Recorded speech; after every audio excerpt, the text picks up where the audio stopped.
ఏమనంటే బెత్తమును గద్దింపును జ్ఞానమును కలుగు చేయును, అదుపులేని బాలుడు తన తల్లికి అవమానం తెచ్చును.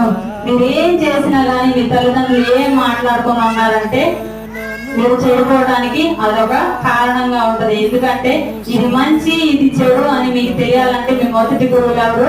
తల్లిదండ్రులే మీకు చెప్తా ఉంటారు. వాళ్ళు వద్దన్న పని మీరు చేస్తున్నారంటే దానివల్ల మీకు అవమానం అని గ్రహించట్లా. మీరు ఏ తల్లిదండ్రులైనా బిడ్డల క్షేమాన్ని కోరుకుంటారు. ఇప్పటికిప్పుడు జరిగేదాన్ని మీరు చూస్తారు కానీ మీ భవిష్యత్తును గురించి ఆలోచించే వాళ్ళు తల్లిదండ్రులు. కాబట్టి తల్లిదండ్రుల మాటను ఎవరైతే ధిక్కరిస్తున్నారో వాళ్ళు తమకే అవమానం తెచ్చుకుంటున్నారని మీరు గ్రహించాలి. పెద్దమ్మవాడని కుమారుడు తన తండ్రికి విరోధవుతాడని దేవుని వాక్యం సెలవిస్తా ఉంది.